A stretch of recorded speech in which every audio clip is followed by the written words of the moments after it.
Seems like everybody wants us dead nowadays. It's Harmless Phosphorescence.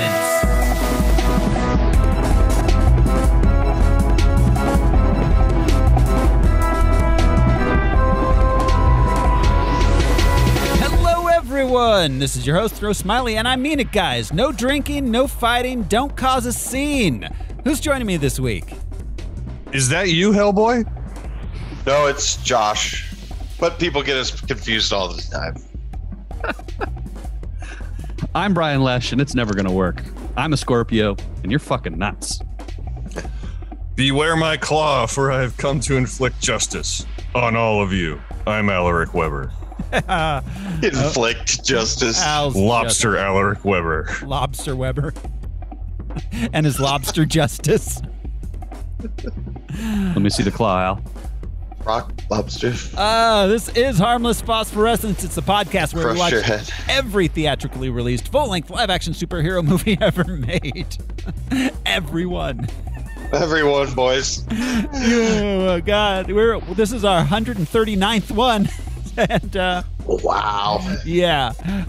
So we gather some research into the production, the source material of each and every movie, then we tell you about it. This show is brought to you by our patrons. Patrons like executive producers Michael Beckwith and Atticus Burkett. You can be a patron too. Just go to patreon.com/harmlessentertainment. We got bonus content there. We got Star Wars stuff, music stuff. We just did The Shining. That'll be up for you any second now. And this week, though, on Harmless Oh, it just popped up. There it is. This week, though, on Harmless Phosphorescence, we're watching 2019's Hellboy. He warned us that something was coming. If there is ever an end in this forever war, it will be because of you and your strong right hand.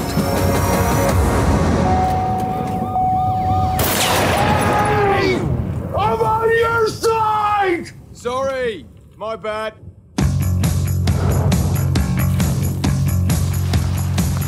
We're the line in the sand. We fight against the forces of darkness. This is it. We're expecting a sign that says secret headquarters. Oi, I need some ID, love. Are you serious? You made me a damn weapon. I just wanted to help you become the best you. Some dads get their kids Legos. Haven't we got to be saving the world or something? Does it do anything special? Yeah. It smashes things real good.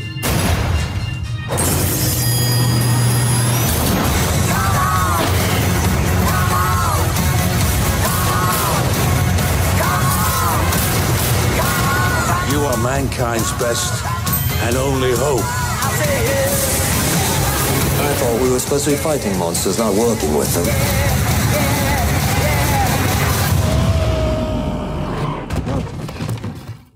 Who you calling monster, pal? You look in the mirror recently? He's an asshole. Sorry! I interrupt! On the contrary, you've arrived just in time.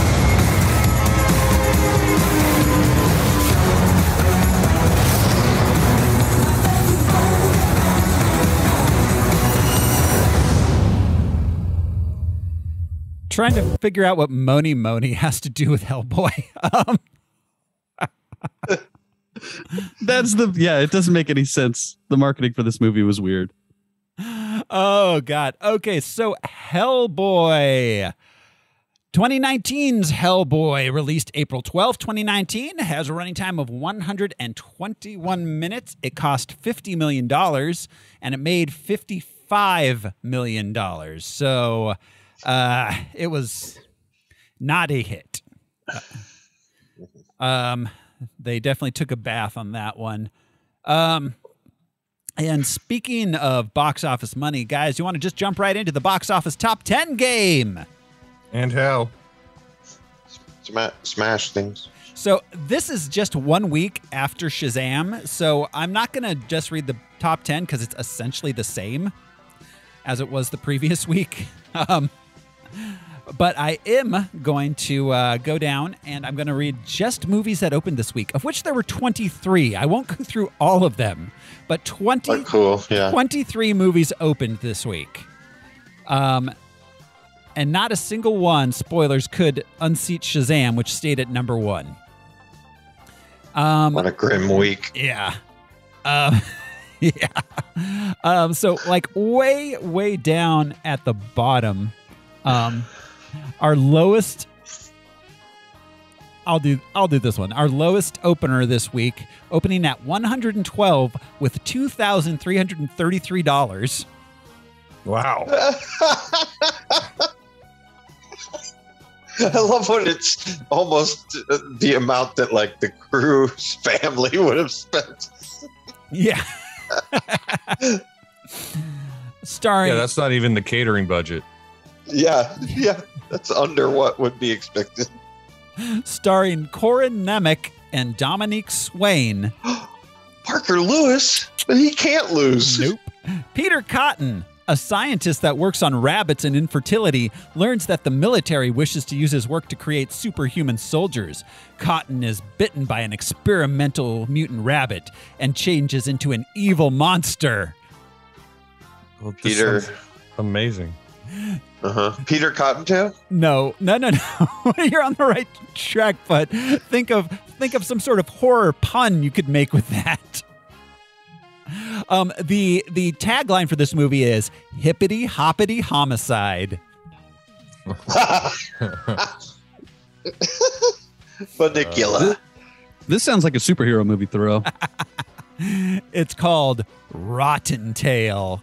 Oh, no. God damn it. Cottontail Rotten. I was gonna say Rotten Tail. It works on 2 levels. Didn't give me a chance. Just FYI, Rotten Tail made less money. He was running up to that line like a tortoise. Rotten Tail made less money than the number 111 movie, which is simply called Cat Video Fest, which is just cat. How's that not in the top 10? Which is just cat videos. The Loft Not does a one cat of those here in person, but Tucson. They do a cat video fest. Yeah. Cat videos are gold. Let's see. What's another good one? Okay. At number 93 with $4,588, almost double what Rotten Tail did. College student Allie Hooper and her little brother are attacked by a masked maniac, and the key to them surviving the night lies in unlocking a secret from the killer's past. This has to be the most generic-looking horror movie ever. Murder. He can't shoot from the free throw line. The movie. Scare. It's called Made Me Do It. And it's just got a dude with like a happy face mask and an axe on the cover. I hope that the twist is that Jesus made him do it. Yeah. Yep. He's all, what would Jesus do? Murder every last motherfucking one of you. Yeah. Yeah. Let's see. At number 65, a timid dog groomer living in a poor suburb sells cocaine on the side and stays out of trouble.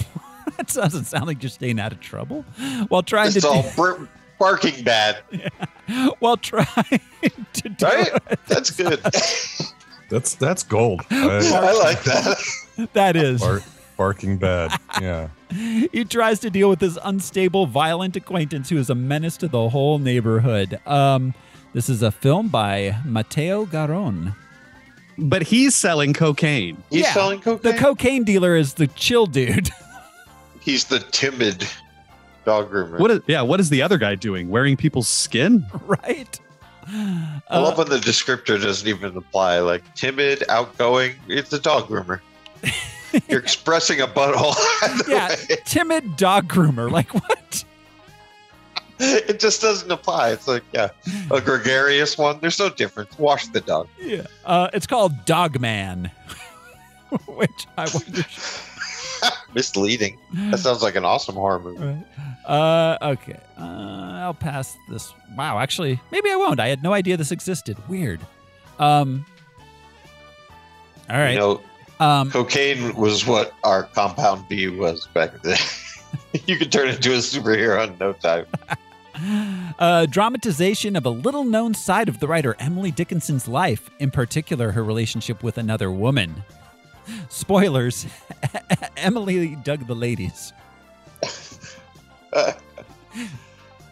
about her life. Yeah, with Molly Shannon starring as Emily Dickinson. Huh. Yeah, I had no idea this existed. It looks like it might be good. It's just called Dick. Dick, what is it good for? It's called Wild Nights with Emily. So at the same time, there was the Apple show with Hawkeye as Emily Dickinson too, called Dickinson. Alan Alda? Oh, Jeremy Renner. No, the other Hawkeye. What's her name? Not Haley Atwell. What's that? Name? I can't think of her name. Wait, Haley Atwell. True Grit. It's not Haley Atwell? No. Shit, she's a pop star. Captain Carter. Right. Oh, that's right. Yes, Haley Steinfeld. I knew it was Haley. That's why I was getting thrown off. Kate Bishop, that Hawkeye. Yes. Yeah. Which I don't want to spoil anything, but there was a Jeremy Renner cameo in The Boys, I'm pretty sure, the other day. Oh, wow. Singing a song. His music. He was not in it, just his song. Oh, wow. Oh, Jeremy Renner. All right. Opening at number 54 this week, a movie I actually was aware of, which is weird that it opened this low. Violet is a shy teenager who dreams of escaping her small town and pursuing her passion to sing. With the help of an unlikely mentor, she enters a local singing competition that will test her integrity, talent, and ambition. Stars Elle Is this the Fanning. one with Rainn Wilson? No? I don't know. It's Elle Fanning. A Max Minghella film. I thought I knew. It's called Teen Spirit. I remember seeing the trailer for that one, weirdly. What does it smell like? Exactly. Team Spirit. What does it smell like? Absolutely nothing. Say it again. You just twisted my dick. What is it good for? You did the full course. All right. Next. Let's see. We'll skip the anime ones. We'll skip the re-releases. Let's see. All right.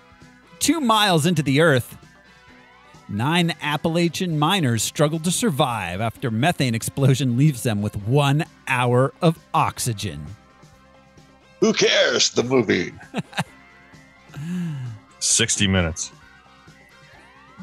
Good guess, but no. 2 miles. Deliverance 2. There's one other number in this that is you haven't guessed in the title yet. The tagline is 35 miners. How many? It's called 9, or the tagline is 9 coal miners, 2 miles underground, 1 hour of oxygen.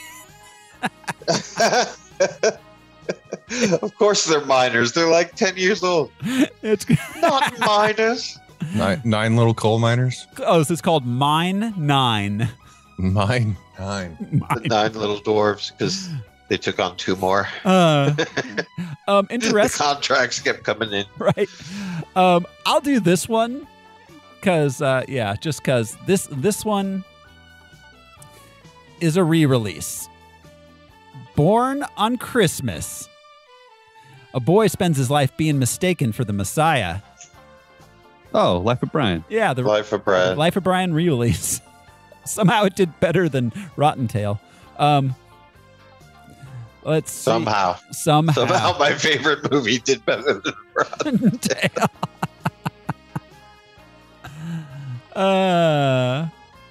Let's see. Got a few more here. We'll look at the ones that are a little higher up here. All right. Now we're actually in top 10 territory here. At number 10 opening this week. When her 14-year-old son drowns in a lake, a faithful mother prays for him to come back from the brink of death and be healed. Another fucking Jesus movie. God's not dead, right? No, we did that like 5 years ago. That was a while ago, yeah. God died and is back, and he brought my kid from the lake. Lake Jesus. It says, based on the impossible true story from the producer of Miracles from Heaven. As opposed to just what, Smokey Robinson in the mirror? I thought they were all supposed to come from heaven. Miracles from Des Moines. Yeah. Miracle Lake. Ooh, whoa, Topher Grace is in this, as is Josh Lucas. Weird. Yeah, they'll get a few stars here. That's Zach Levi, Shazam. He's in one that I keep seeing ads for right now. It's called Breakthrough because he fell through the ice. Yeah, I love that she's described as a faithful mother, but her kid drowned in a lake. That's a preventable death. Like, he died of sudden infant lake death.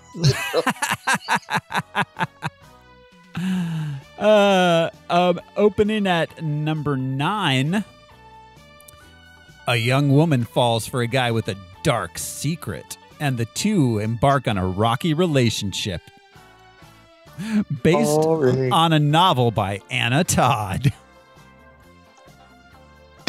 Oh, it's not the re-release of Attack of the Clones.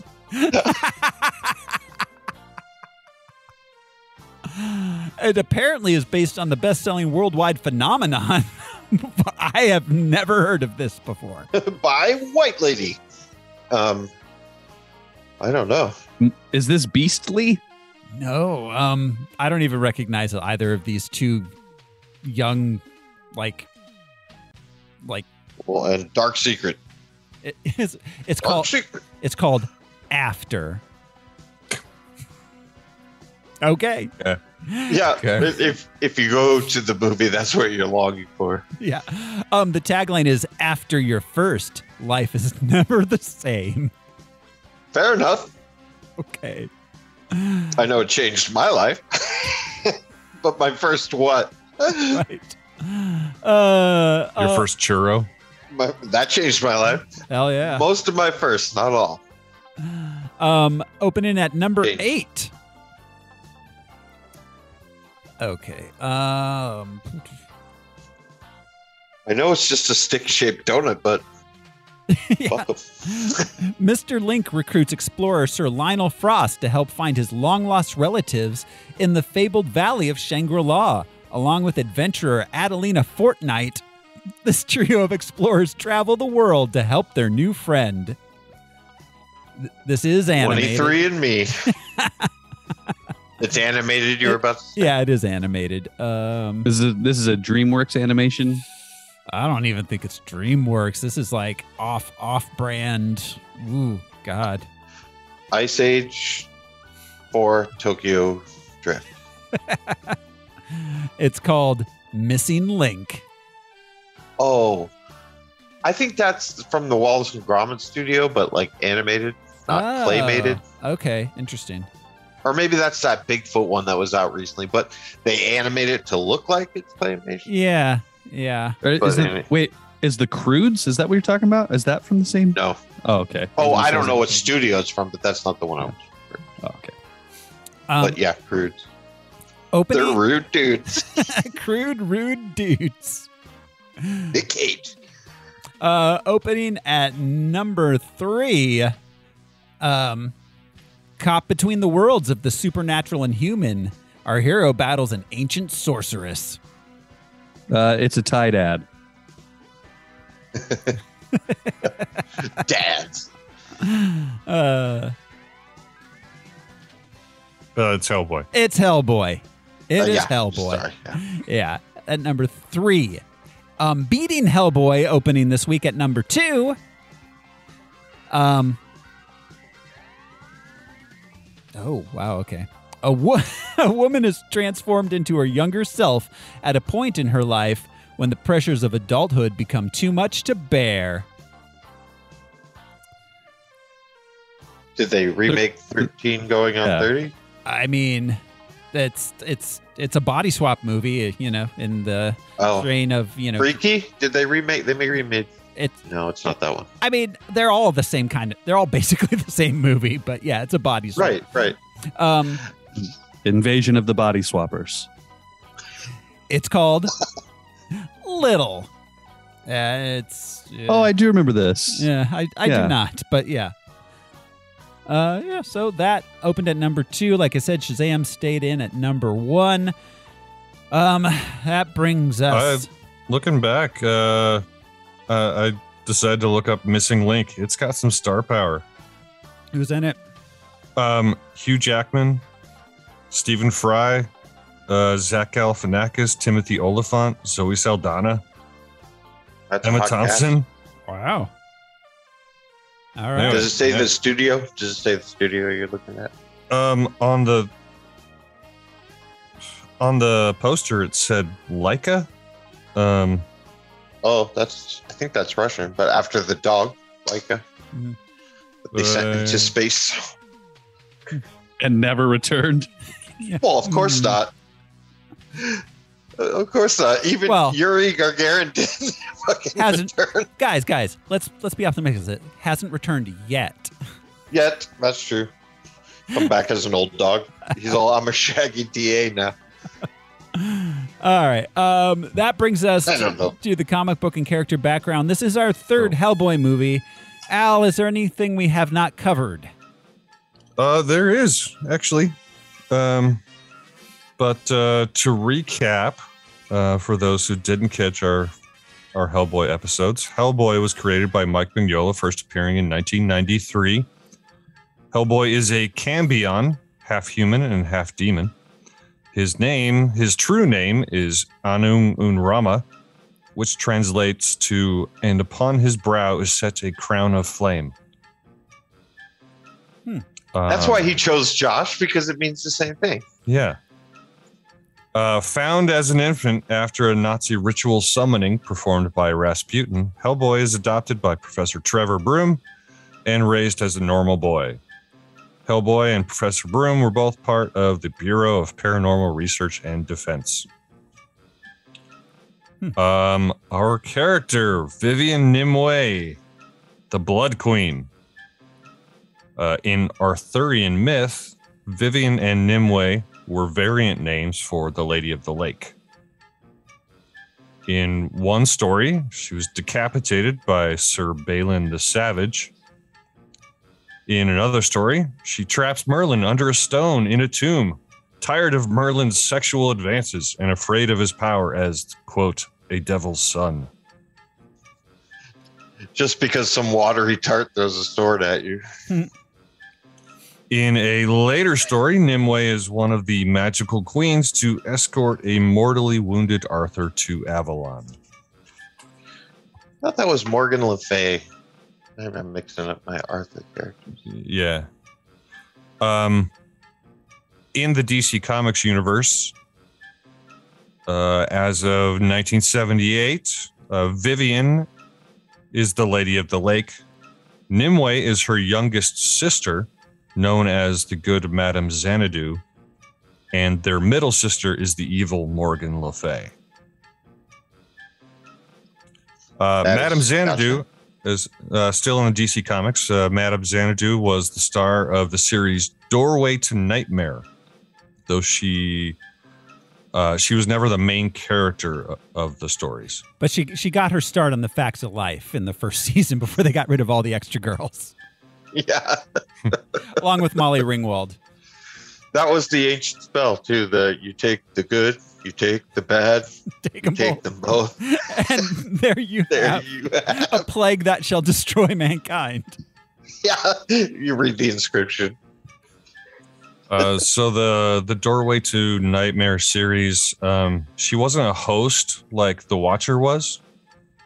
She would actually be a character in all the stories, but she wouldn't be like the main protagonist of the story, but she was like an active participant in whatever story was going on. Let's see. There was a Madame Xanadu series written by Matt Wagner of Grendel fame, and that was published for 29 issues between 2008 and 2011. Nimue, the Blood Queen, appeared as one of the primary antagonists in the Hellboy series. She was introduced to the series in 2008. Driven mad by powers and knowledge given to her by Merlin, she's dismembered by the witches of Britain and sealed underground. Resurrected in present day, she assembles an army of legendary and folkloric beings to eradicate mankind.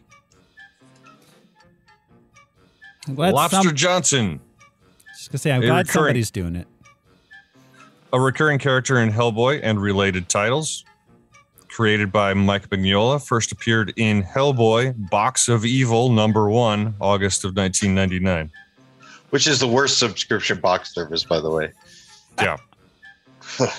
Well, especially since so many of the boxes next to Bird Box, right? What? Especially since so many of the boxes are like they're barely annoying, much less evil. Yeah. Yeah, I don't think this box is cardboard. No. It has the ancient inscription on it. What is Amazon? Lobster Johnson was a human vigilante who worked primarily in New York City. Worked, parentheses, he worked his vigilanteism, his vigilante job. Primarily in New York City in the 1930s. The Lobster faced down gangsters as well as paranormal threats. With a reputation for violence, Lobster Johnson was known for burning his trademark lobster claw symbol into the foreheads of his foes. And he chose the deadliest animal in the world. The lobster. His dad was a lobster fisherman. They're known as tigers of the sea. Was his dad? And was bitten by a radioactive lobster. Was pinched by a radioactive lobster. With great fishing comes great responsibility. Eco concerns. Let's see. Not from the comics, but the Gruagach is a household spirit from Scottish folklore, also known as a brownie or bruni to the Scots. Heck of a job, Brownie. The brownie would perform various chores or farming tasks while the owners of the house slept. The homeowners must leave a bowl of milk or cream or some other offering by the hearth for the brownie, or risk the spirit leaving the home forever. So it's a little Dobby-ish. Like, I can see how she might have picked some stuff from that folklore. Yeah. A little slave elf.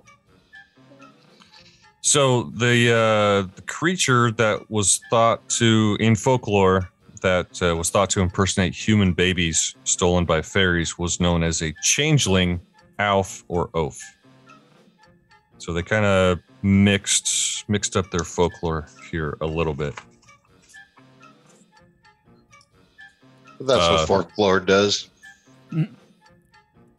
Yeah, I guess Gruagach rolls off the tongue better than Alf. He prefers Gordon.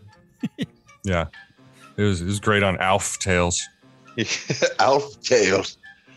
Gather around me, children. I just want to point out, it's crazy that Alf at one point had 3 different series on the air simultaneously.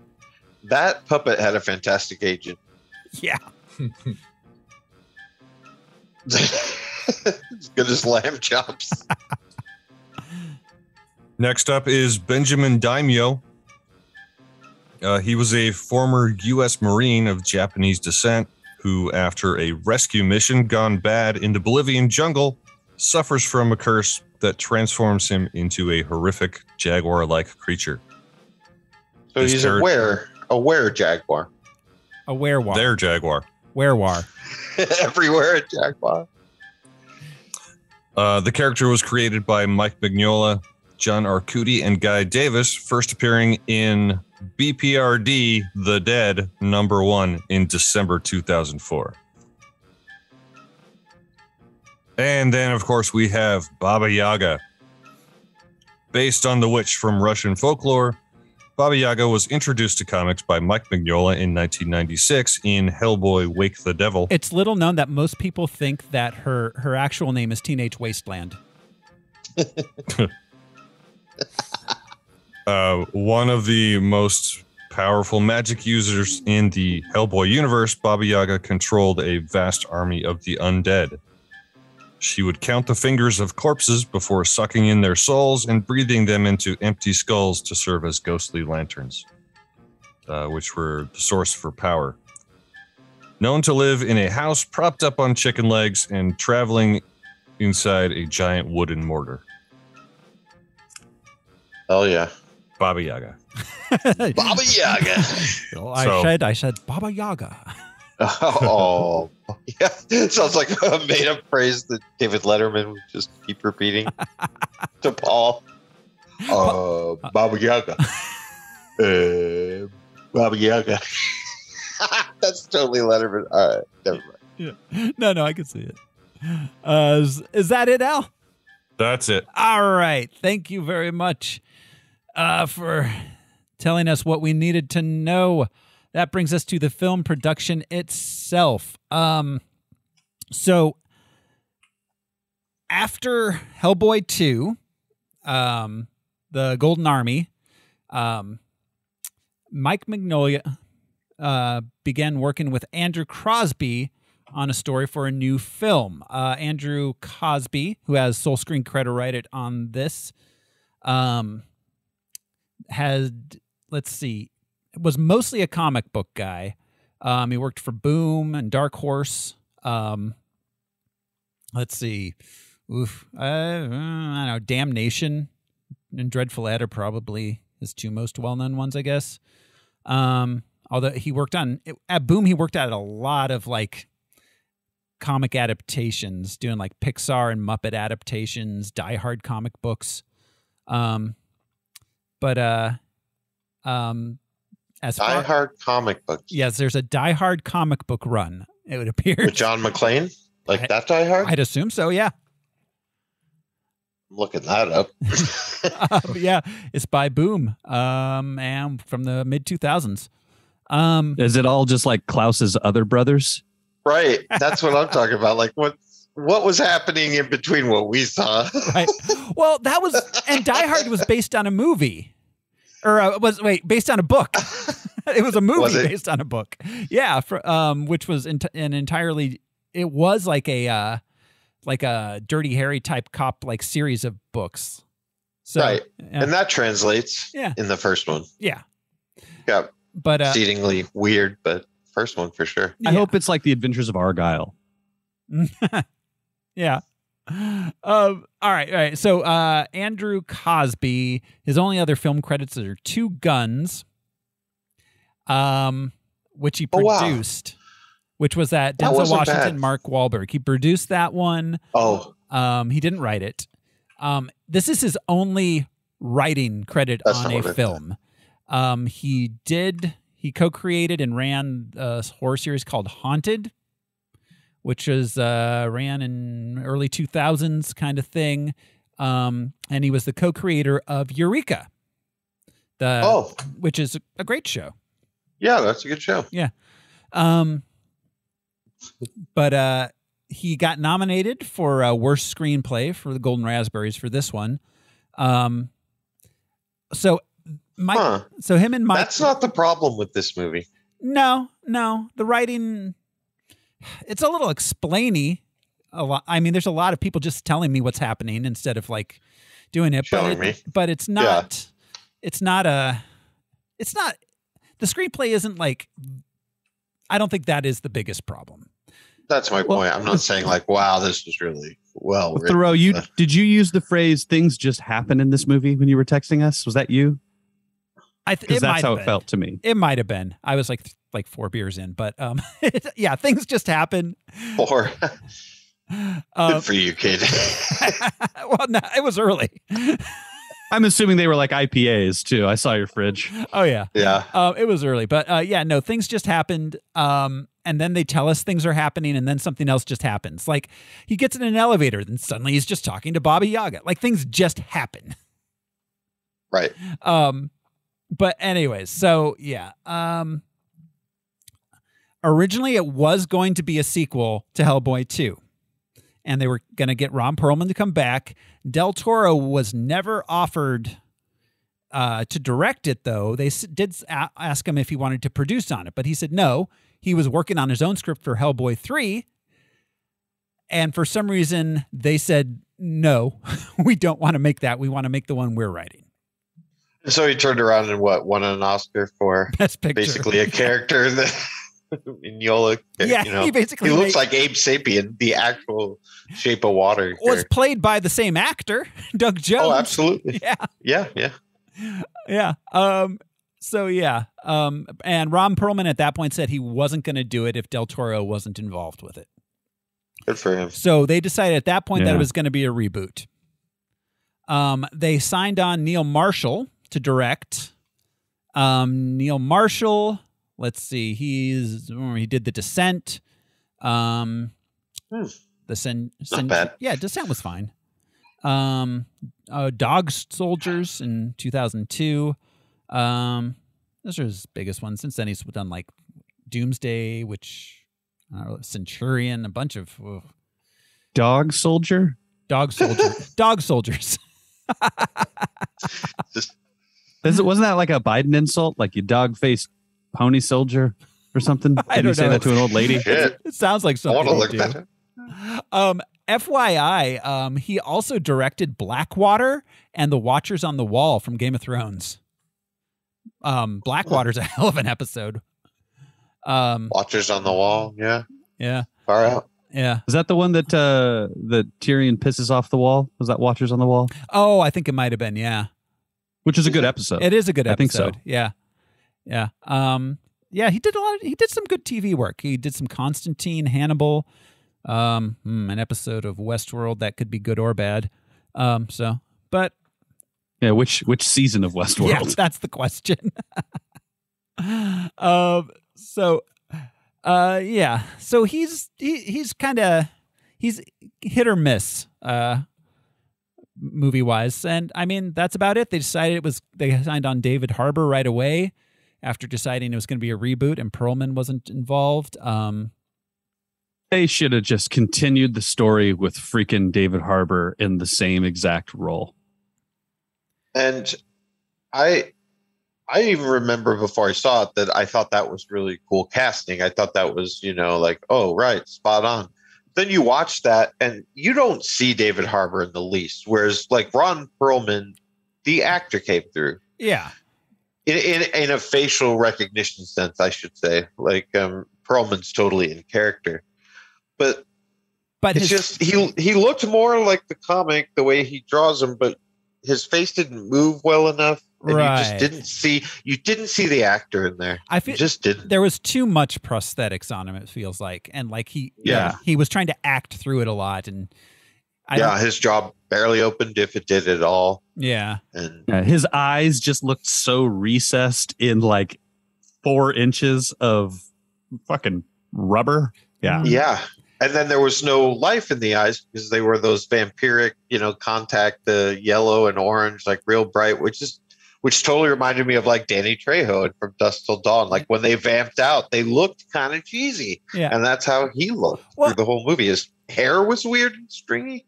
His body language was cool. I think that David Harbour really carried himself well. Yeah. But that's the only thing that came through. And his lines, his humor, like he understood the Hellboy sarcasm and shit. Yeah. But you couldn't see an actor. He may as well have been Thanos. You know what I mean? Yeah. Like you couldn't. Well, actually, you see more Brolin in Thanos. Yeah, Brolin really comes through. Thanos is. I guess I meant fully CGI'd. This is like Darth Vader almost. Yes. Because he's just a big dude in a suit. Those are prosthetics. Or like Michael Keaton in the early Batman ones where he can barely move and he's like turning his whole body. Yeah. They decided to go practical effects with Hellboy, which I always appreciate. But yeah, he couldn't move. It just wasn't. But only with Hellboy himself. Everything else was CGI, and it wasn't bad CGI. Like it didn't. any time that Hellboy needed to do something, he became CGI immediately. Fully CGI. But that's true. That's true. And that's the thing is like the few scenes where he's like running and jumping where he's not CGI look so awkward, and you can see David Harbour like rolling and trying to sit in weird awkward positions with that big arm and like trying to not move the prosthetics too much. He's resting the arm a lot, and if he had been mocap, he wouldn't have to do that. But if you look in scenes, he's got it sitting on the desk high up. He's got it, David Harbour himself is always having to prop up the giant. Yeah. Anyway. Yeah. Well, and whenever it's not full CGI, when it is like an action sequence that's people, it's pretty like basic middle of the road, like action stuff, not especially well directed, honestly. I have a question. Does anybody else think Ian McShane was trying to sound like John Hurt from the first two movies? Ooh, I hadn't thought about that, but I can kind of see it. Yeah, because he has his own distinct accent, Ian McShane, and he's Scottish, right? Irish. I think so. But it sounded, because even in the voiceover in the beginning, I thought it was John Hurt, but he couldn't have been. No. Wild. Anyway, well, John Hurt had died right before this movie was made. Yeah. Right. Yeah. Played the same character. I didn't going into this. I didn't know Ian McShane was in it when I first started watching it, and I heard Ian McShane right away. All right. But can you hear John Hurt's voice in your head? No, all I can hear is Ian McShane. I mean, I hear John Hurt's everywhere voice. you look, you see his face. I hear John Hurt's voice in my head all the time, but it has nothing to do with the movies. My tinnitus, it sounds like Ian McShane is just like everyone does in my ear. It's a universal McShane translator. So, all right. Speaking of Ian McShane, we're going to get into the cast here. We'll start with him. Ian McShane has a very, very long and storied filmography. Is this our first one with him on this show? I believe so. Yeah. God, he was in Faster Pussycat. Or not Faster Pussycat. He was in the sequel, Pussy.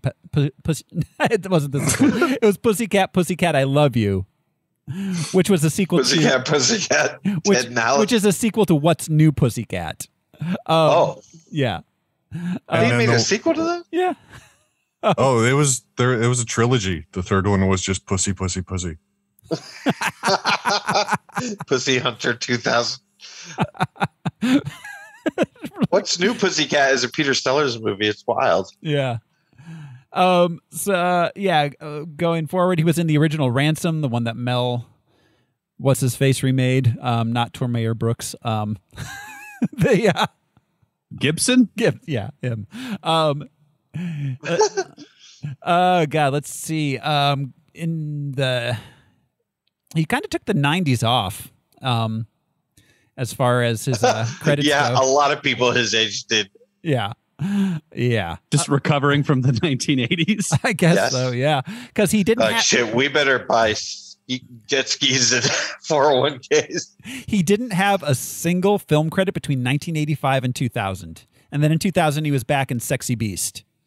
Which he followed up with Agent Cody Banks.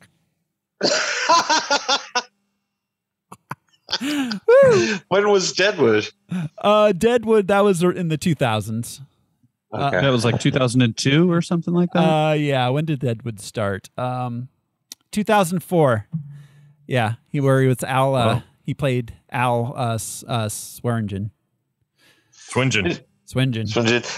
And I remember that in the news and in popular culture at the time, people were so shocked at how vulgar that show was, like how much bad language there was.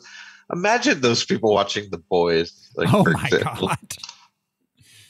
Or Game of Thrones. Or Game of Thrones. Yeah. It's like bad language.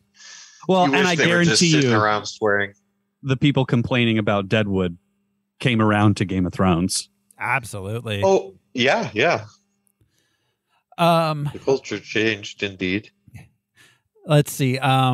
at this, he's been in all the John Wick movies.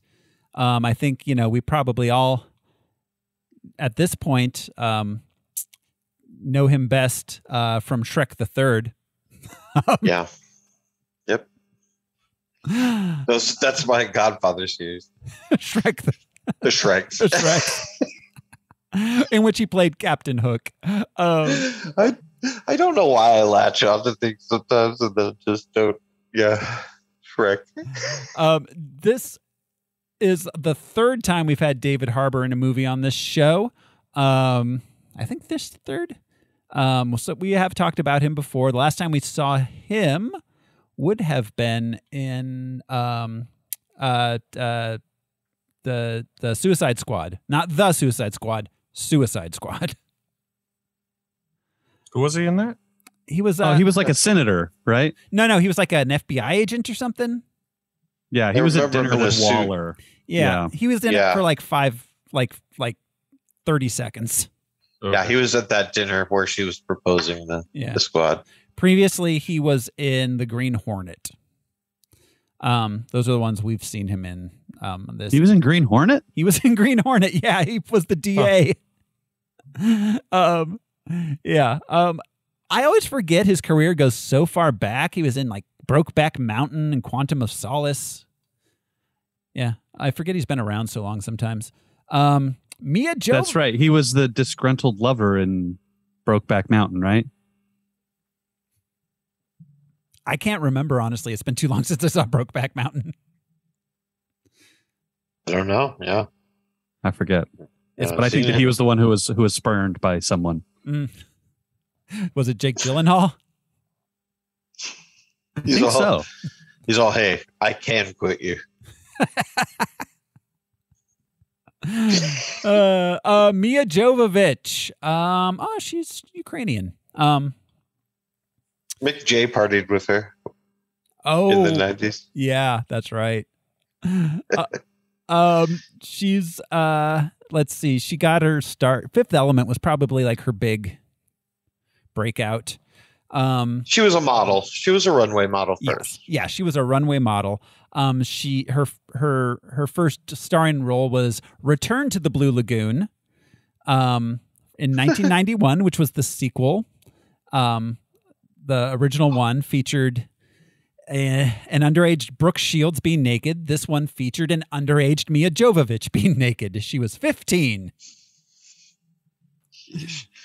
Blue Lagoon, what are you doing, guys? I love that. I love when they make movies where it's like return to a place that people were accidentally at in the first place and needed to escape from. Right? It's like, how did you return? How are you shipwrecked again? Well, it's a different sexy young couple shipwrecked in the same place. Yes. Do they find like the bones of the old couple? Like, is it? That's what I'm talking about. There aren't signs at that point. Call. Bermuda's not far. After The Fifth Element, she's probably best known for Resident Evil,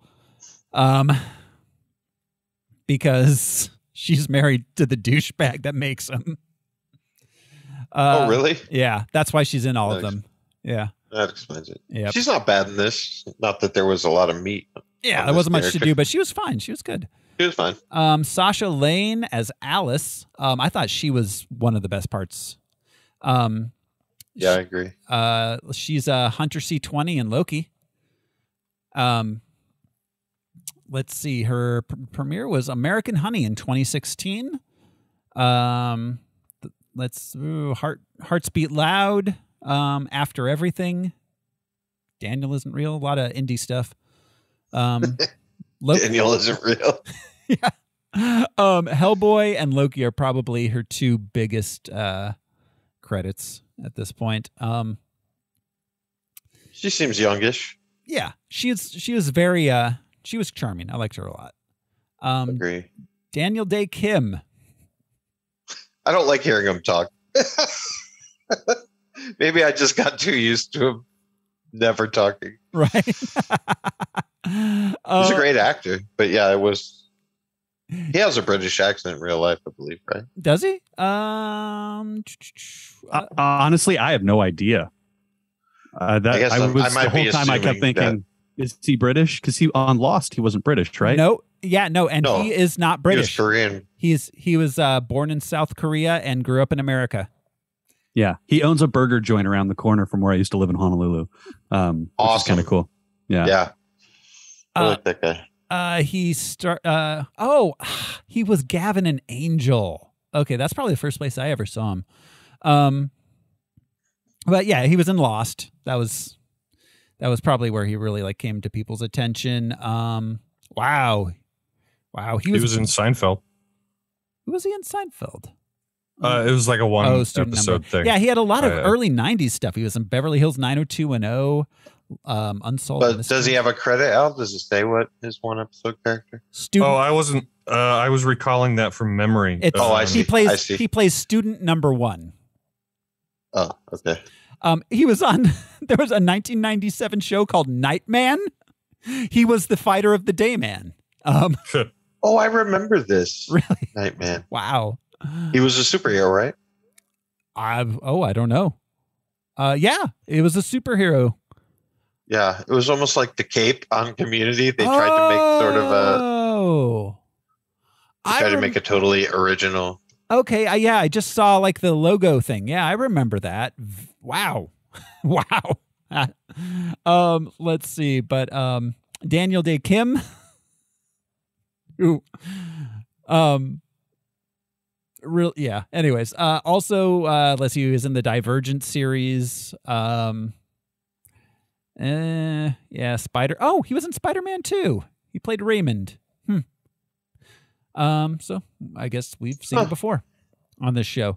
Let's see. Stephen Graham voiced Grugok. I don't care. The pig guy. Grugok. Yeah, pig guy. He voiced pig guy. Bebop. Yeah, exactly. That's all I could think of. Yep. All I could think of. Skinny Bebop. Yeah. Mm-hmm. Yeah, and let's see, Stephen Graham. He has a lot of. He started and has a lot of TV credits. He has a lot of credits. Actually, this dude has worked. Rocket Man, The Irishman.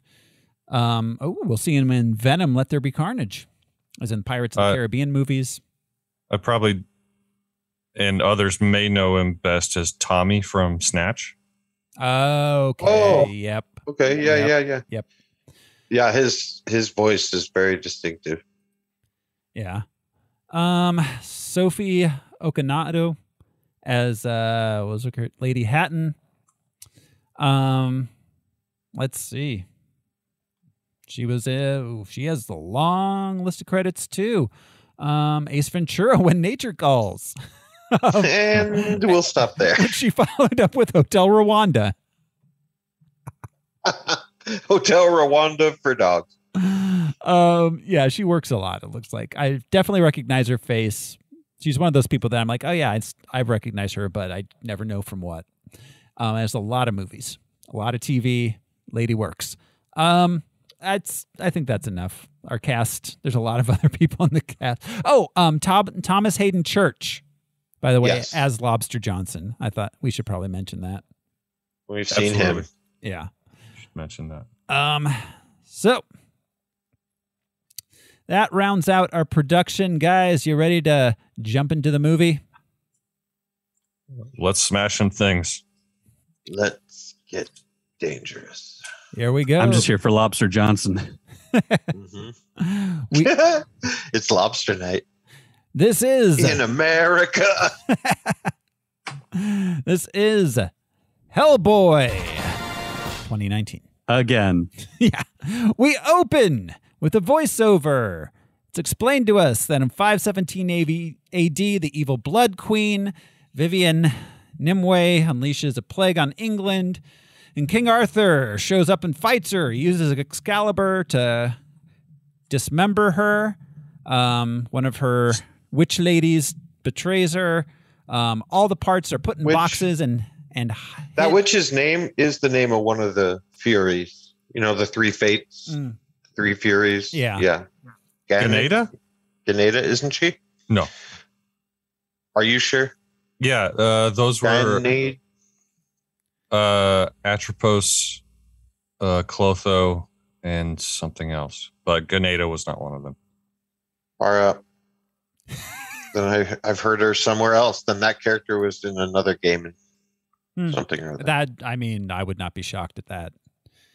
For sure. All right, so anyways, got some Arthurian legend going on. There's a lot of crossover with the mythology here and a lot of the Gaiman mythology.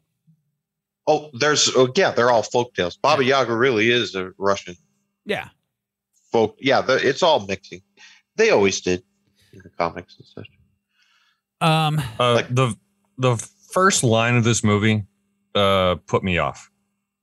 It's just the year was 517 AD, known as the Dark Ages, and for fucking good reason. It's like right out of the gate. Yeah. And it was startling. From here on out, all I could hear was Al Swearingen. It's all I could hear was John Hurt. The movie felt real like edgelord try hardy to me. Like we're earning our R. We're gonna be so cool, rock and roll. This ain't your daddy's Hellboy. Mm-hmm. Yeah, I felt like they were leaning too hard into like casual conversation almost. Right. Like, realistic. I'm like, it's not though. I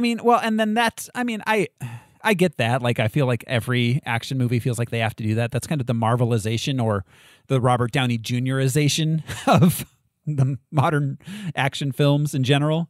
But, sometimes it works. Sometimes it's not done well.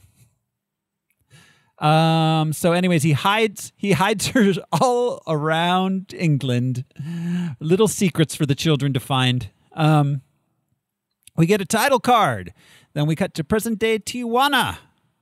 Hellboy's in town. He's investigating the disappearance of his buddy Esteban, who was sent there to investigate a group of vampires. Hellboy finds him working as a luchadora, and he's now a vampire. His name is Kamazots, his wrestling name, and Kamazots is a bat god in Maya mythology. Let's see. He'd been there for how many weeks? 3 weeks. 3 weeks. And there are banners, and this man is already famous. He took Tijuana by storm. Yeah. Lucha Libre, man. Anyways, they fight. Hellboy kills him accidentally. Esteban prophesizes the end of the world. Because why wouldn't? How does he know? Right. That's like the vampires knew. Is he hanging out with vampires after work? That's what I'm saying. Like, things just happen. Like, why does this guy know? It never comes back. They're never like, yeah, all the supernatural creatures of the world know this is coming. Like, it's just, he just knows because he's in the first. The thing that drove me craziest about this whole setup was he says to his dad on the phone before, which I thought was cool, smashing the phone by trying to hang up. Like, sure, he's my friend.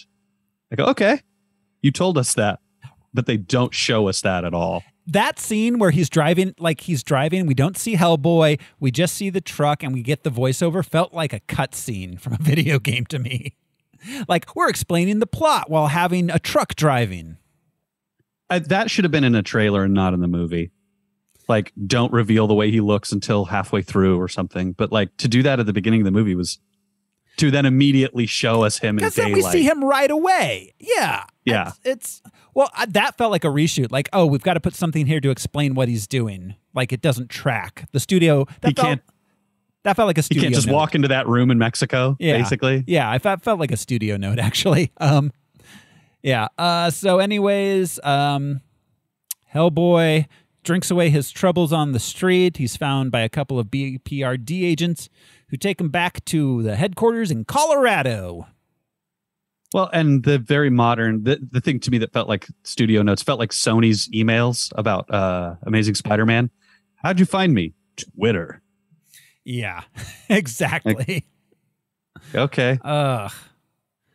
Okay, so they arrive there. He meets his dad, Brutenholm, Trevor, if you're nasty.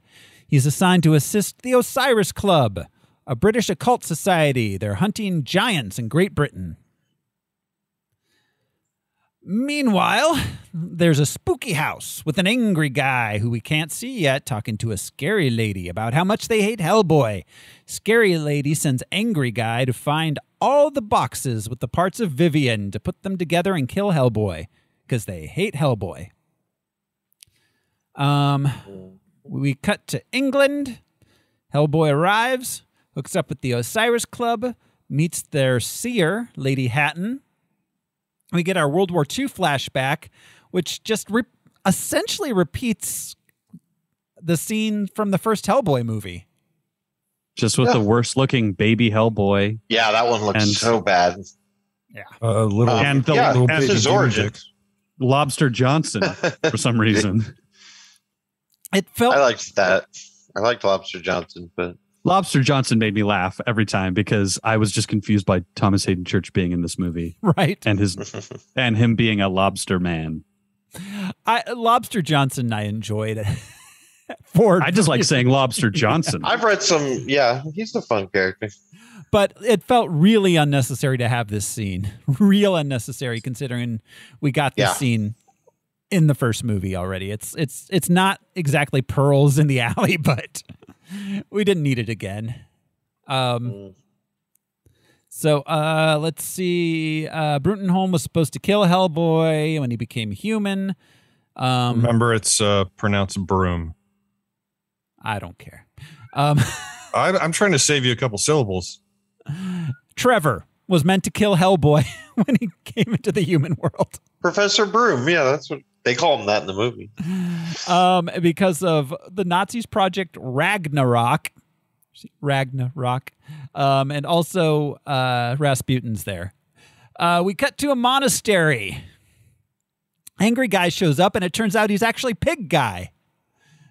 He kills all the monks. They've got the box of Vivian's head, which is one of the most important parts.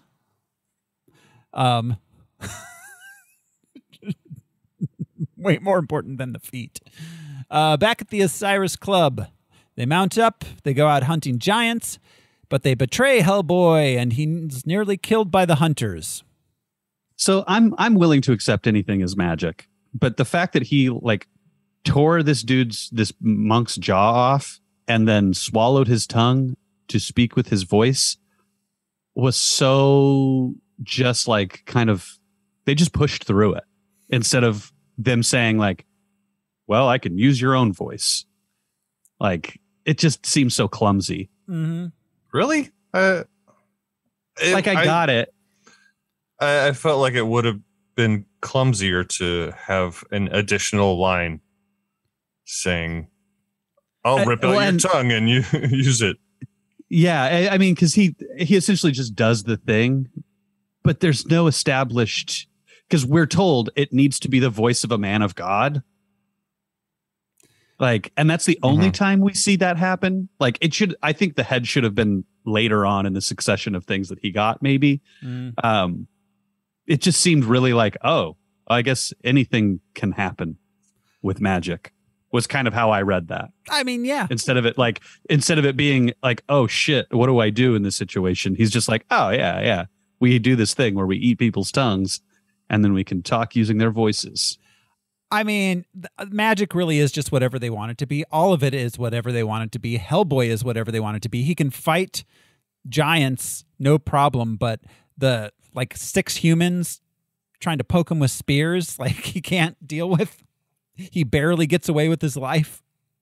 I would have loved for them to get him real drunk. We're out on safari. Let's get him real drunk or something to make that make sense. Well, yeah, exactly. And he sobers up really quick because giants. We cut to a house. Vivian's now awake and watching TV. She has most of her parts, but she's still missing a leg. Pig Guy brings her parts one by one. Arm. Oh, sorry. Yeah, he brings her the leg at this point, and then the second. Wait, is it just The last piece was the arm. Okay. They're standing. They plan. Well, and this happened off screen immediately. Yes, very quickly. And they're planning your standard end of the world bullshit because ending the world is what bad guys do in movies about ending the world.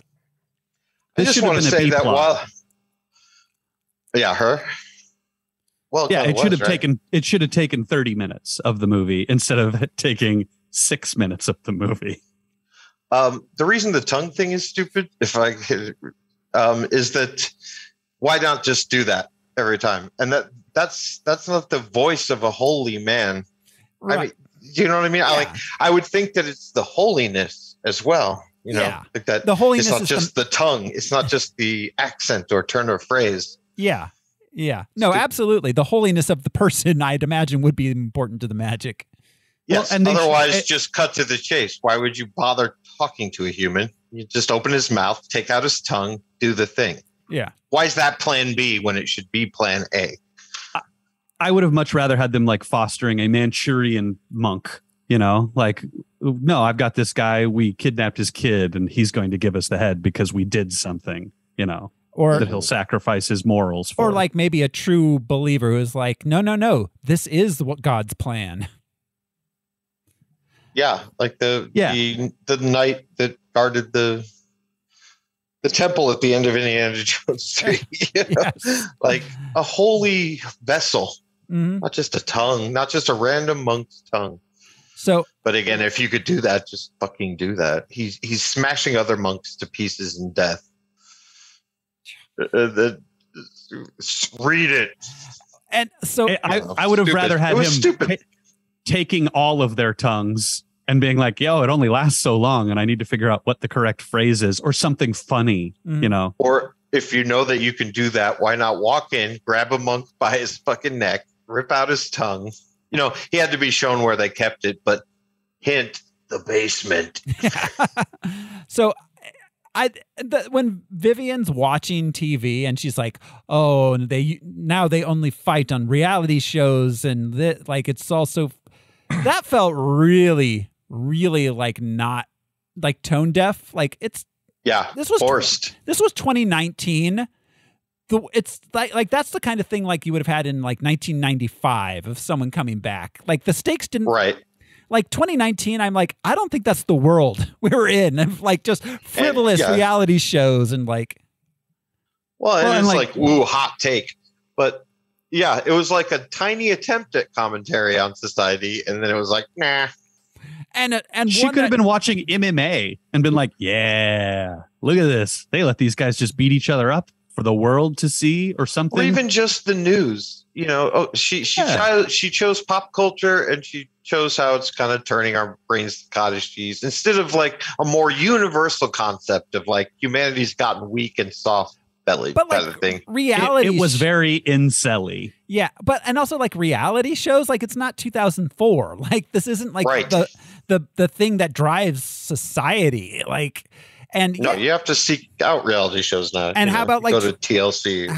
It's 2019. If you're gonna have some commentary, have some commentary. They're tearing each other apart, like for no reason. Yeah. Or you know, they claim to be better than the beasts and the demons, but they aren't any better. But it's like from sword fighting to singing competitions. Those are mutually exclusive. Like I bet there were some singing. You can enjoy music and be. I'm sure there were some singing competitions in the 500s. Like people. There was at least singing. Mike, my question about the singing competition is that specifically? Is she talking about Eurovision? Oh, maybe. Because like European wars no longer exist. Now the Europeans only compete in song. Mm-hmm. Oh, I mean, that was the only way that I could read into that. Most of those shows started in England, you know, Got Talent and that shit. Yeah. And whatever which all fed into Eurovision, which has been around since the 60s or 70s. So it was late 60s, early 70s, somewhere in there. Yeah. All right. Back at the hunt, Hellboy crawls out of the river where I guess he was just laying in the river for like an hour while they got killed by giants or something. Like, we saw him getting stabbed, and then he's just crawling out of the river, and everybody's dead. Like, what happened in between? And they also told us, we don't need your help with giants. We've been hunting them forever. Because he asked them, like, why did you even need my help with giants? And then they get murdered by giants because they have their that backs. happens immediately because he's about to kill Hellboy. What saves Hellboy's life is the giant rips off that dude's head. Right, but then you're right. But then, he gets out of the water later. The giants are eating and chilling. Yeah, was he just lying unconscious in the water for 20 minutes, I guess? He was in the bathroom. I'll take sloppy. I'll take lazy. But lazy and sloppy? No. Yeah. That's a bridge too far. Hey.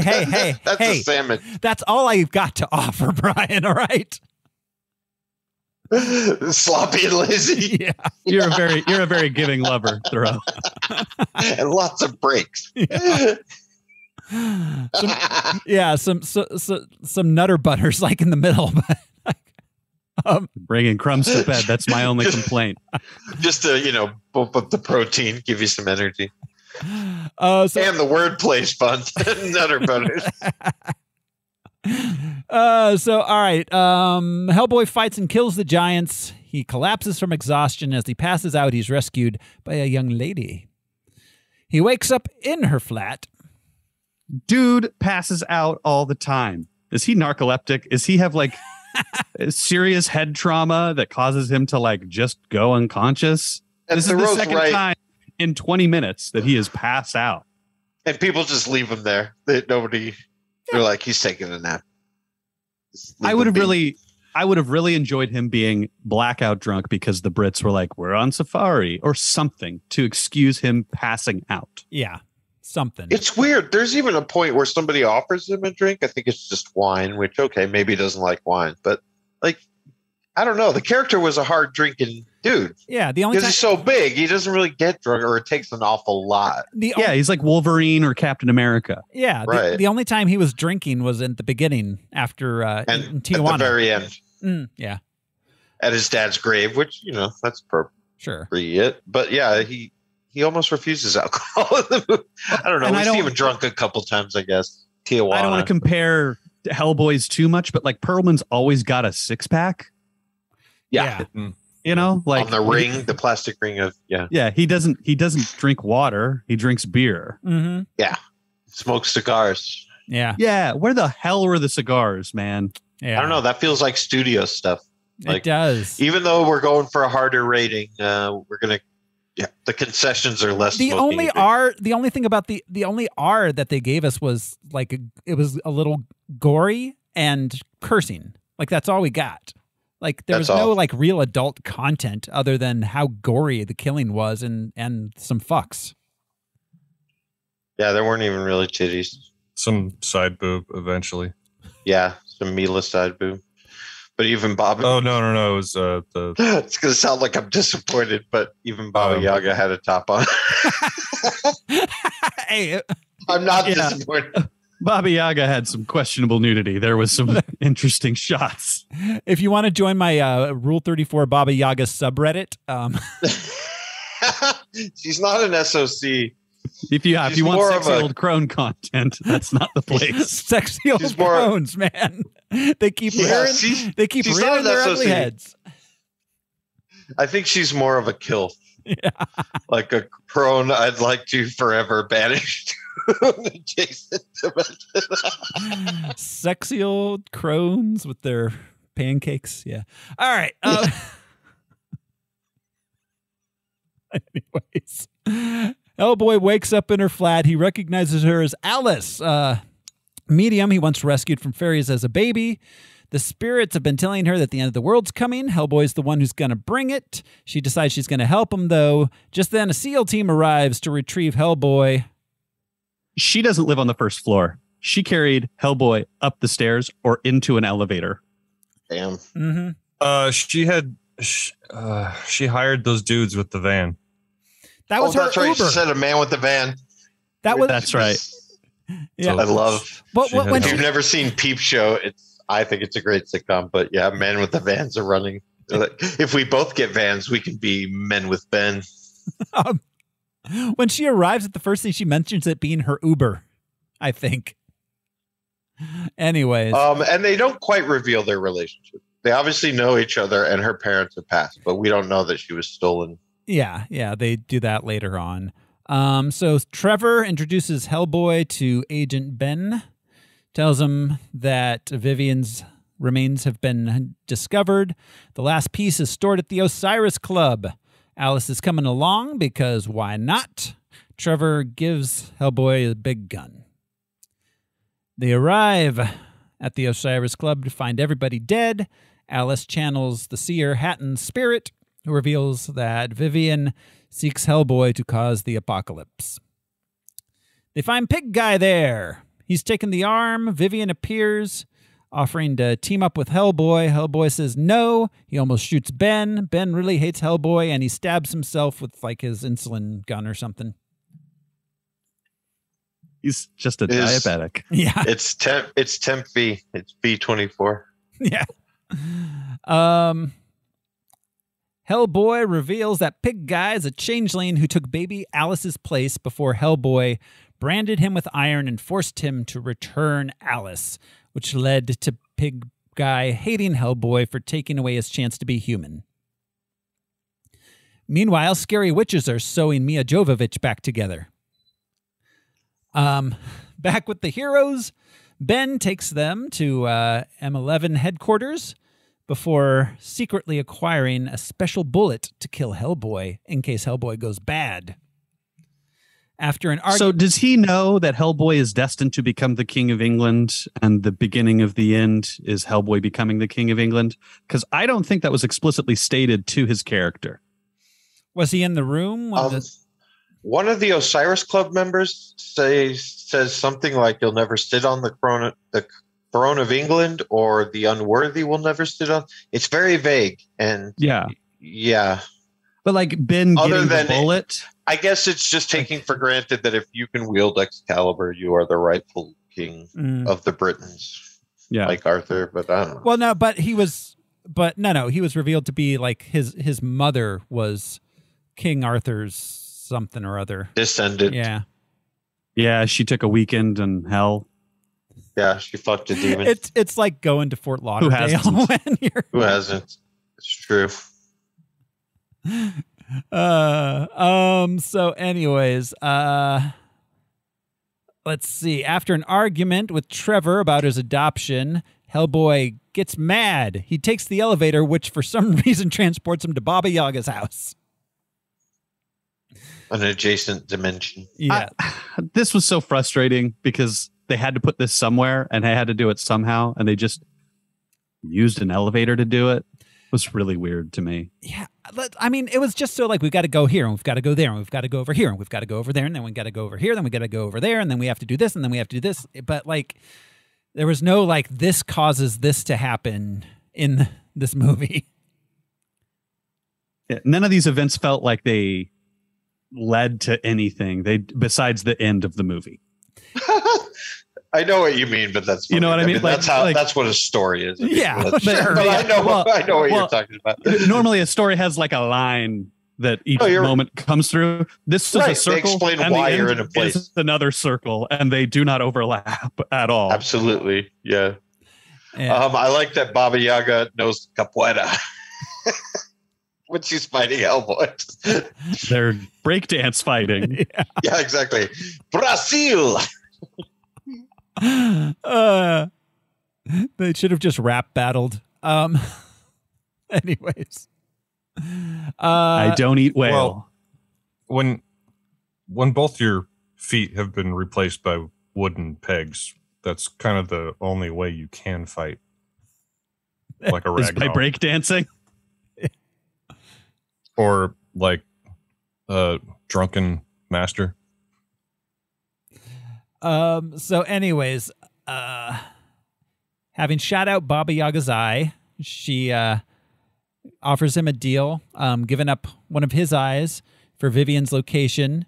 Baba Yaga gives him the info, also telling him that she's doing a big spell at midnight. Hellboy goes back on the deal, though, and fights Baba Yaga, and she curses him to lose a loved one as he falls out of the house back into the middle of the other plot. He literally falls into the scene. He made a good point, though. Like, about the eye. It's just like you never specified a time frame. True. You Meanwhile, didn't say I'd have to give it to you right now when I'm done using it. Meanwhile, Vivian arrives back on the hill where she was killed by King Arthur. On their way there, Ben reveals to Alice that he was the sole survivor of a demonic jaguar attack. They arrive just as Vivian's doing her witch thing. They're attacked by some dead people, some dead monsters. Ben keeps shooting himself up. Vivian fully restores herself. A bunch of monsters show up. Her old witch friends show up. Vivian kills all the witches except for one, which she leaves to give Hellboy some information. Hellboy attempts to stop her, but is not able to. She gets away. He shoots out half her face. Yes. Vivian poisons Alice and runs away. The witch she didn't kill tells Hellboy that the resting place tells her where Merlin is in order to save Alice. This is such a weird diversion. Like it feels like this movie was jumbled up and then like tossed out of a bucket, and they just went like, cool, that's the order of the movie now. That's how things are happening. Like they took all the 3x5 cards and they just shuffled them. Yeah. Yeah. And they put the end at the end. Yeah, I think that is the point. That's why things feel like they just happen, is because they have a series of scenes, but no reason that one happens after the other in any way whatsoever. They could have reasonably seen Merlin beforehand, and he could have said like, no, I'm not taking the sword then. And then they could have seen the witch. Yeah. But the witch is already doing the evil stuff, and he says no to the sword. That makes and no they have sense. to go back. Yes. Like, right. There's a lot of like doubling back because they didn't do the thing in the first time that we were there. Right. Like, if he's going to refuse the sword, that could have happened in an earlier place, because he's not wielding the sword. He walks away from it. But you're right. Yeah. He knows that's the surefire way to kill her. I know he's having this crisis of consciousness as far as, people hunting monsters and beasts and such, but it was weird not to take it. Yeah. Well, that's pretty much the only thing that can kill her. Yeah. Yeah. Like, well, and he doesn't want to bring upon the end of days. Yeah. That was his like. Yeah. He has that very distinct vision of himself. Him wielding it. Yeah. Causing the end of days. Yeah. So Merlin cures Alice. Her and Ben go to sleep. He reveals that Hellboy is Anung Rama, the firstborn male heir of Arthur through his mother, who was taken to hell by his father.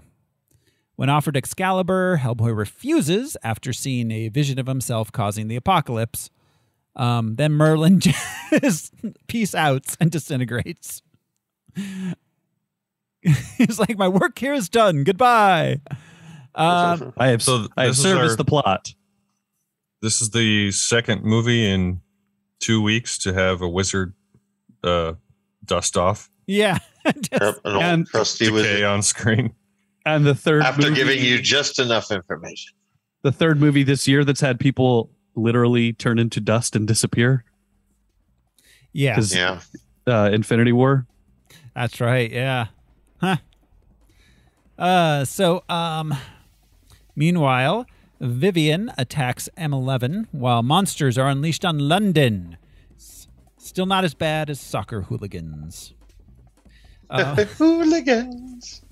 They're hooligans. These like eldritch horror monsters were really fucking cool looking. I wish that they were composed better in the shots. Yeah, and weren't so dark so you could see them a little better. Right. Yeah, like I wanted to see more of the scale of them instead of like, here's a guy getting stabbed through the head by a leg, like, or by a finger or whatever that was. Like, we should have seen more of the man on the streets perspective of these monsters. That was because that was some of the coolest stuff in the movie. Like, I liked all of the folktale stuff. Like, I liked the imagery with Baba Yaga, and I liked the imagery of these monsters and stuff. But they were so fast and they were framed so boringly, and it was they did nothing with it. So Ben and Alice wake up. Them and Hellboy head back to the HQ where they find everybody dead and that Vivian has abducted Trevor and taken him to St. Paul's Cathedral. They race there, enter the cathedral. Hellboy and Ben, who turns into his werecat form, battle Pig Guy.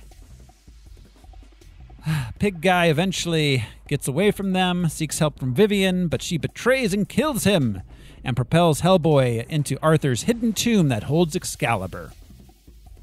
So why did she smush Pigman? I don't understand why she decided then in that moment to do it. Because it was inconvenient to have him in the rest of the movie.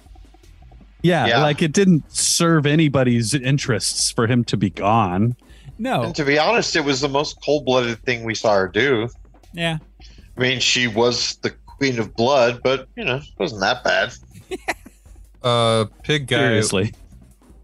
Pig Guy was very intent on killing Hellboy, and Nimue needed Hellboy alive. There you go. All right. That was not made super clear in the moment, I have to say.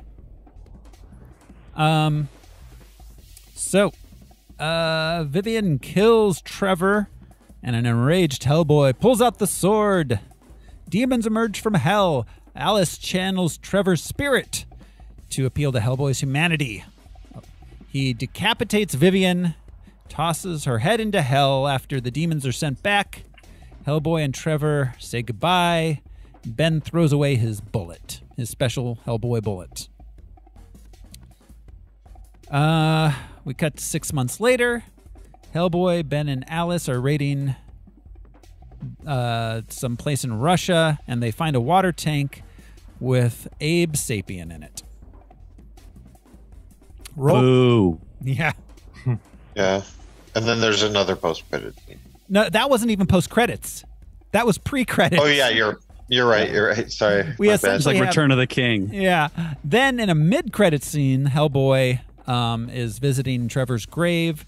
He's consoled by the ghost of Lobster Johnson. That wasn't actually Rob Lobster Johnson. Oh, he walked through the grave. That's right. Yeah. And he said he had unfinished business and he got himself killed. Yeah.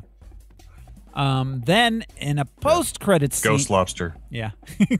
Ghost Lobster. Ghost Lobster.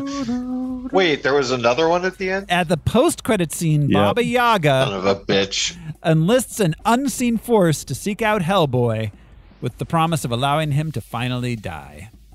So Rasputin. Yeah. It's almost certainly. Or Pig Dude. I don't know. It's not made very clear. Pig Dude got popped. Yeah. It could be the Not ghost. Pig Dude. It could be the ghost of Pig Dude. Rasputin was the original Die Hard. Barefoot in the vents. It's a crazy story. So yeah, that's the movie. All right. That was it. I didn't hate it, but everything we brought up was a problem. I don't disagree with any of the critiques. It felt less like a movie and more like a ad for pickup trucks. Or an episode in the Hellboy series. Yeah. Yeah. You know what I mean? If there was such like a thing. To me, the that would heavy have metal been an guitar hour episode. and the way they shot stuff just felt like advertising or music video shooting, and not like in a creative or interesting way. Yeah. Yeah. Yeah. Definitely. Yeah. It was. Yeah. Yeah. Absolutely. It was. Imagery was obviously way more important because, like we said, Hellboy couldn't even move his facial features. Right. Well, but So you could tell they just wanted shots, particular shots. They didn't care if that character conveyed any humanity or anything like that. but even the shots weren't very interesting. Like they were framed in an uninteresting way. It was very workmanlike and very. Yeah, they did it poorly. Yeah. Yeah. Yeah. I don't know. And final thoughts, guys. I don't have much else to do or say about this one. Hell no. I was going to say, I wonder how much of this movie was a response to the original movie. You mentioned a couple of times, the folklore was I don't want to say better captured, but there was more elements of European folklore yes. tied into this movie. Mm-hmm. And was And that that them trying to Sandman, like, correct? making it a little more. This seemed like it had more of the comic book elements. That makes Yeah, sense but I don't considering know. that like it was written by two comic dudes. But I always liked that. We're going to see it in Love and Thunder, and of course Neil Gaiman, that was his bread and butter. But when they combine these folk tales and when they imply that these beings, because they exist in their cultures, also exist in a larger pantheon with each other, I like that stuff. I don't know that. Yeah. Or Once Upon a Time, those kinds of things where, characters have joined together. They live in that same. Well, and folklore dimension. allows fiction to bleed into our reality a little bit. Yes. So it makes you question, like, ooh, well, is this real? Ooh, could it be real? Mm-hmm. Well, it makes you think, could it be real? Because so many different cultures have a different name for the same thing. Witch. Yeah. Baba Yaga just means witch. Pretty directly translated. It's her name. But yeah, witch exists in every culture. It's because of their menstruating. She's the blood queen. Oh God. Ugh. All right. Are you guys? Well, that's historical. I'm not saying that was subtext in this film. That's historically what. Yeah. No. Absolutely. That's why they're witches. They don't die after bleeding that much. All right, guys. Are you ready to go ahead and just rank this thing? Sure. Yeah. All right. Let's see. I'm looking here. I'm kind of looking at starting somewhere in this area. I'm seeing like Constantine, Blade That's Trinity. around here, I think, now that I'm looking. Where's the spirit? Oh God. I didn't it's hate it better that than much. It wasn't Spirit bad. Spirit is, oh my Or God. like I thought like Van Helsing, League of Extraordinary Gentlemen, The Spirit were the three movies that came to mind with this. League of Extraordinary Gentlemen is down at 109. Yeah, we have to go up further. It's better than Kabuki Man. It's better than Shark Boy. Better than the Phantom and X-Men Origins Wolverine. I mean, yeah, it's better than those. Go closer to where we were. Yeah, Spirit is down at 129. Like It's at least as good as Buffy. I think Buffy's better, but I'm not saying it's worlds away. Where were we? Right there? Yeah. Yeah, in this area. Blade Trinity. Rise of the Silver Surfer. I mean, that was a really bad movie. It's better than that, but I like don't Blade think Trinity more than this. I like Blade Trinity, and I like Return of Swamp Thing. And Batman v Superman, I think, was better than this. I think Venom is arguably better than this. Ugh. I could have put it before Batman v Superman. I really do not like that movie, but I do like Blade Trinity. Superhero movies funny that it's there. I don't remember why it was that good. Okay, I know why Return to Swamp Thing was that good. I don't know if any of us can argue that it's worse than Power Rangers. Power Rangers was an extraordinarily bad movie. I agree. So in between Supergirl and Power Rangers? Because I like Supergirl as well. I could dig that. Yeah, I don't know if I'd feel right putting it above Supergirl, honestly. Squirt. Yeah, Peter O'Toole in a Cosby sweater. Just getting hammered on a floating space station. Yeah, it's not better than And that, he was also I talk it out. And he was also in a movie. So yeah, and he was also in a movie. It's not just where he retired. Al, your thoughts? That sounds good to me. All right. We'll stick it between Supergirl and Power Rangers at number 78. Because why not? And there she goes. Which brings us... You want to put 2019 by that Yeah, one? put 2019 by that. Yeah. I meant to, but I messed it up there. Because my number lock was not on. All right. Hellboy 2019 there at number 78. That brings us to next week. Next week on Harmless Phosphorescence, we are going to be watching Fast Color. I see you behind the blank stares that no one was expecting that. It is a very, very little known film. It's a weird little stop off between Hellboy and the one that What comes is- after Fast Color. Fast Color. What is it called? Fast Colors? Fast Color. It's color singular. Fast Color. So it's about a hero that runs? No, it's not. It stars Gugu and Mbatha Raw. Really? Yep. Interesting. Yeah, it looks really interesting. It was a late addition to our list. I didn't find out about it until about a year ago.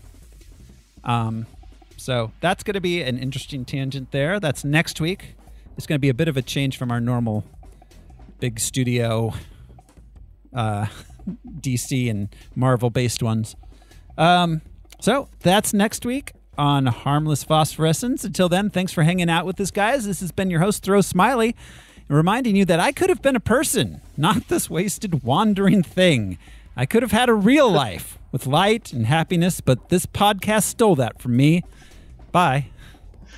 You're welcome. I can't believe they did Marlon Brando's speech from On the Waterfront. Just verbatim. Not a thing wandering. All right. I'm Josh Cece and Animoe. I'm Brian Lesh, and I am going to go buy a pickup truck. This is not over. I am Vengeance Eternal. I'm Alaric Weber. Thanks, everyone. We'll see you next time. Bye. Bye.